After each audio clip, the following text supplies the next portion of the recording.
রহমান এসেছিল সময়ের স্বল্পতার কারণে এখান থেকে চলে গেছে। সুপরিচিত জিয়াউর রহমান জমাদার, তার পক্ষ থেকে আপনাদের সকলের প্রতি আমি তার পক্ষ থেকে সালাম জানাচ্ছি। তো এমত অবস্থায় আপনাদের সম্মুখে মূল্যবান বক্তৃতা করবেন বাংলাদেশ জাতীয়তাবাদী দল বিএনপি উঠারহাট পৌরসভার সংগ্রামী সভাপতি, আপনাদের সুপরিচিত কৃতি সন্তান, পাঁচ নম্বরের সাবেক সকল পরিষদের সদস্য জনাব হাবিবুর রহমান ঘরামি সাহেব।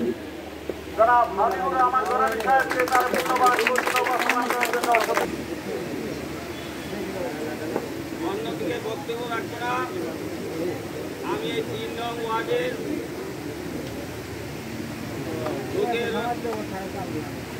পরিস্থিতিতে মোকাবিলা কি অবস্থা আছে এই সম্পর্কে আমি একটা কথা বলব।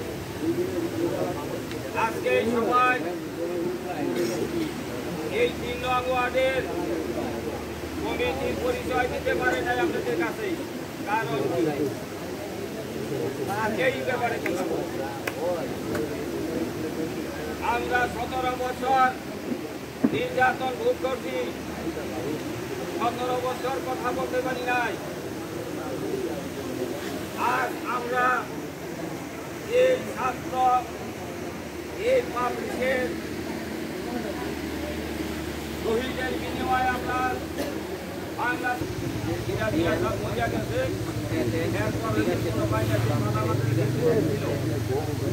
আর আমরা কোনো এমনি পাই না, এই বছর আমাদের নাম উন্নতি মামলায় দিচ্ছে, দুর্ভাগ্য দিচ্ছে।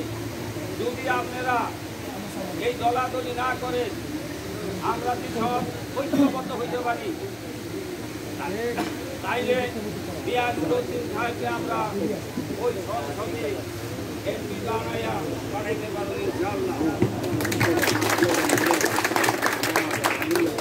আমাদের একাবদ্ধ সম্ভব নয়, আপনারা সকলে ঐক্য হইত। দুই একজন ভুল করলে 11 বুঝান, ভাই আপনারা যে ভিতরে সকলে সুস্বাস্থ্য কামনা করি, সকলে সুখে শান্তিতে বসবাস করে দলকে সংঘাতিক পথে যে ত্যাগ করেছে আপনি চলে আবার আমরা পরিশ্রম করবো, আমরা এই দলকে শক্তিশালী করে তুলব।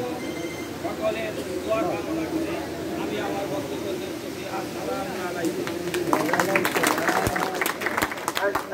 মুর্শিদাবাদ থানা ইদুলপুর ইউনিয়ন কর্তৃক আয়োজিত ইদুলপুর ইউনিয়ন বিভিন্ন ওয়ার্ডের কমিটি পরিচিত সভা, আজকের এই পরিচিত সভায় উপস্থিত আছেন মুর্শিদাবাদ থানা বিএনপির নেতৃবৃন্দ ও দূর দূরান্ত থেকে, আমার ওয়ার্ডের আশেপাশের ওয়ার্ড থেকেও বিএনপি, ছাত্রদল, যুবদল, আমাদের দলের অঙ্গ সংগঠনের নেতৃবৃন্দ ও নওয়াজ জুশিরগাঁও ৩ নং ওয়ার্ডের বিএনপির নেতৃবৃন্দ ও আমার শ্রদ্ধাভাজন মুরব্বীরা সবাই আমার সালাম নেবেন। আসসালামু আলাইকুম। প্রিয় এলাকাবাসী, আজকে বক্তব্য দেওয়ার মতন আমার কোনো সময় দেওয়া হয়নি, তাই আমি বেশি কিছু বলবো না। আমি কর্তৃপক্ষের কাছে অনুরোধ করে দুই একটি কথা বলবো। সেটি হলো, এই 17 বছর আমি কিভাবে রাজনীতি করেছি, আমি কি অবস্থায় ছিলাম, আমি কিভাবে আপনাদের পাশে ছিলাম, এই আর কেহ না জানুক। ইদুলপুর ইউনিয়ন বিএনপি, বিশেষ করে এই ইদুলপুর ইউনিয়ন ৩ নং ওয়ার্ডের বিএনপির জনগণ, ছোট থেকে মুরব্বী পর্যন্ত প্রত্যেকের ঘরেও আমি গেছি, প্রত্যেকে আমার চিনেন, আমার বাড়িঘর চিনেন, আমার সম্পর্কে ভালো করে জানেন। আমি কি কষ্ট করেছি না সুখ করেছি, আমি কতদিন মশার কামড় খেয়েছি, আমি কতদিন জেল খেটেছি, আমি কয়টা মামলা খেয়েছি, অন্তত আপনারা এই তর্জসরকার দ্বারা এই দলের নিবেদিত কর্মী আপনারা ভালো করে জানেন।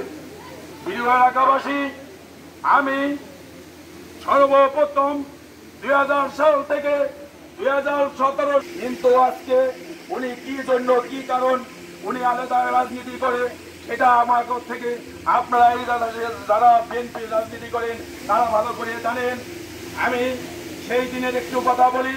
সে ফারুক হোসেন আলী তাকে সভাপতি দেওয়া হয়েছিল, তখন কিন্তু তার জন্য আমি এখানে যে নেতারা উপস্থিত আছেন তাদের সকলের কাছে আমি তার জন্য অনুরোধ করেছি যে ফারুক ভাইকে এই ইদিলপুর ইউনিয়নের বিএনপির সভাপতি দেওয়া হোক। তখন আমার পক্ষ এমনকি এলাকার মানুষের পক্ষে এই নেতারা সবাই এই ফারুক আলীর পক্ষে ঐক্যবদ্ধ হইয়া তাকে ইদিলপুর ইউনিয়ন বিএনপির সভাপতি দায়িত্ব দেওয়া হয়।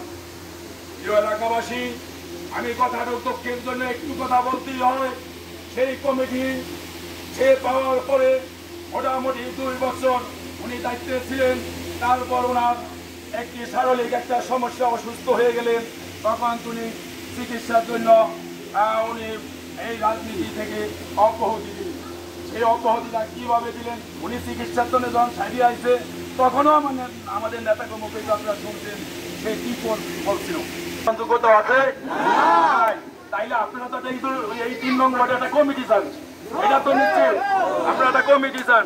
তাই আলহামদুলিল্লাহ এই সকলে আমাদের এই নেতৃবৃন্দ যারা এখানে আছেন তাদের সাথে আমি মত বিনিময় করে তাদের সাথে কথা বলে তাদের সহযোগিতা নিয়ে অচিরেই আমি একদিনের ভিতরে চেষ্টা করবো, 2 একের ভিতরে আমি আপনাদের এই ওয়ার্ডের কমিটিটা কিভাবে সুন্দর করে সাজিয়ে দেওয়া যায় সেই আশা ব্যক্ত করে দীর্ঘ সময় বিভিন্ন এলাকা থেকে আমার এই বিশেষ করে আমার এই 3 নং ওয়ার্ডের যারা আমার তাকে আজকে সাড়া দিতেন আমি তাদেরকে ধন্যবাদ জানাই।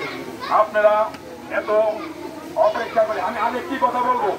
আজকে সরকার বাজার থেকে এই পশ্চিম এলাকা থেকে আমার দলীয় কিছু লোকজন আসছিল, তখন আমি এই মোস্তফা ব্যাপারী আমি তাদের নাম ছোট করে বলতে চাই না, কিন্তু কিছু কিছু কথায় আপনাদের যদি আমি সাক্ষী না রাখি তাইলে আপনারা হয়তো মনে করবেন সঠিক তুমি যা বলো এটি সব সঠিক না।